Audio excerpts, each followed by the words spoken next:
നിങ്ങൾ മന്തി അൽഫാം പ്രിയരാണോ? നിങ്ങൾക്ക് കൂടി ഒരു ദുഃഖവാർത്തയുണ്ട്. സംസ്ഥാനത്ത് ബിരിയാണിയുടെ വില നിലവിൽ 190 രൂപ മുതൽ ഏറെക്കുറെ 330 രൂപ വരെയാണ് സംസ്ഥാനത്ത് നിലവിൽ ബിരിയാണിയുടെ വില. ഇപ്പോഴിതാ അരിയുടെയും അതോടൊപ്പം തന്നെ ചിക്കൻ്റെയും എല്ലാം വിലയിലുണ്ടായ വർധനവ് അൽഫാമിൻ്റെയും മന്തിയുടെയും വിലയിൽ പോലും സമാനമായ നിലയിലുള്ള ഒരു വില വർധനവിന് വഴിയൊരുക്കിയിരിക്കുകയാണ്. ബിരിയാണിയുടെ വിലക്കയറ്റത്തെക്കുറിച്ച് പറയുകയാണെങ്കിൽ ബേസിക്കലി നമുക്കൊരു 3 മാസം മുമ്പ് വരെ ബിരിയാണി റൈസിനൊക്കെ ഒരു കിലോയുടെ പുറത്ത് ഇപ്പോൾ ഇന്നത്തെ മാർക്കറ്റ് വിലയും കഴിഞ്ഞ ഒരു 3 മാസം മുമ്പുള്ള വിലയെ വെച്ച് നോക്കുമ്പോൾ ഒരു ആവറേജ് ഒരു നല്ല റൈസിന്, അതായത് കൈമ റോസ് അങ്ങനെയുള്ള ബ്രാൻഡഡ് അരിക്ക് ഒരു കിലോയുടെ പുറത്ത് 100 രൂപ വരെ വ്യത്യാസം വന്നു. അതായത് 120 രൂപക്ക് കിട്ടിക്കൊണ്ടിരുന്ന അരി ഇപ്പം നമ്മൾ ആ റേറ്റിന് ആ സാധനം കിട്ടുന്നത് നമുക്ക് 210 രൂപ 212 രൂപ റേഞ്ചിനാണ് ഇപ്പോൾ നമ്മൾ മേടിക്കുന്നത്.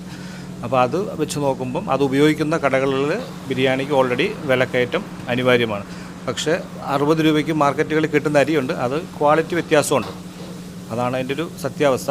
അപ്പോൾ 130 രൂപയ്ക്ക് ബിരിയാണി വിൽക്കുന്നവരുണ്ട്. അപ്പോൾ നമ്മളിവിടെ ബിരിയാണി വിൽക്കുന്നത് 190 ആണ്. പാഴ്സൽ വരുമ്പോൾ എക്സ്ട്രാ പാഴ്സൽ ചാർജും കൂടെ വരുമ്പോൾ 200 ആണ് വരുന്നത്. പക്ഷേ നമ്മൾ ഉപയോഗിക്കുന്ന റൈസിൽ വേരിയേഷൻ ഉള്ളതുകൊണ്ടാണ് വില വ്യത്യാസം. അപ്പോൾ നമുക്കറിയാം മാർക്കറ്റിൽ ഇപ്പം കുറഞ്ഞ ബ്രാൻഡുകളുള്ള അരിയുണ്ട്.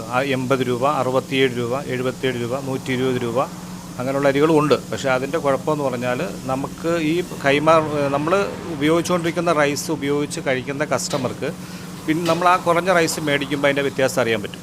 അതാണ് അതിൻ്റെ വേറൊരു സത്യാവസ്ഥമായ കാര്യം. അത് അപ്പം ബിരിയാണി കഴിക്കാൻ വരുന്നവരുടെ എണ്ണത്തെ ബാധിക്കും. പിന്നെ ഇത്രയും വില കയറി നിൽക്കുമ്പോൾ ആൾക്കാർ ഹോട്ടലുകളിലേക്ക് പരമാവധി ഹോട്ടലിലേക്ക് യാത്ര പോകുന്നവരൊക്കെ തന്നെയാണെങ്കിലും ഫുഡ് കയ്യിൽ കരുതുന്നൊരു പ്രവണത ഇപ്പം നിലവിലുണ്ട്. എന്നുവെച്ചാൽ കാര്യം ഒരു 3-4 പേര് ഹോട്ടലിൽ കയറി കഴിക്കുമ്പോൾ അവർ പ്രതീക്ഷിക്കുന്നതിനേക്കാൾ എമൗണ്ട് വ്യത്യാസം വരുന്നുണ്ട്. അതും കച്ചവടത്തെ ബാധിക്കുന്നൊരു കാര്യം തന്നെയാണ്. പിന്നെ അത് മാറി വരും. അത് ഓട്ടോമാറ്റിക്കായിട്ട് ഫുഡിൻ്റെ ക്വാളിറ്റിയും ക്വാണ്ടിറ്റിയും വ്യത്യാസം വരുമ്പോൾ ഓൾറെഡി അത് മാറ്റം വരും. പക്ഷേ അൽഫാമും മന്തിയൊക്കെ ഇഷ്ടപ്പെടുന്ന കുറേ ആളുകളുണ്ടല്ലോ. ഇപ്പോൾ അൽഫാമിൻ്റെയും മന്തിയുടെയൊക്കെ വിലയെ അത് ബാധിച്ചിട്ടുണ്ടോ? ഈ കരിക്ഷാമം ഉൾപ്പെടെയുള്ള ഈ വിറക് കരിയായിട്ട് കിട്ടാത്തൊരു സാഹചര്യവും മറ്റും അതൊക്കെ ഏതെങ്കിലും തരത്തിൽ ബാധിക്കുന്നു? അൽഫാമിനും നിലവിൽ ഇപ്പം നമ്മൾ ഇപ്പം തന്നെ 610 രൂപ 580 രൂപ ആ റേഞ്ചിലൊക്കെയാണ് അൽഫാം ഫുള്ള് കൊടുക്കുന്നത്. പക്ഷേ എന്നാൽ പോലും ഇപ്പോഴത്തെ അൽഫാമിൻ്റെ ചിക്കൻ്റെ റേറ്റ് ഓൾറെഡി 200 ആയിരുന്നു. ഇപ്പോൾ അത് വീണ്ടും കുറഞ്ഞു. വീണ്ടും ഇപ്പം 165 170 രൂപ റേഞ്ചിലായി.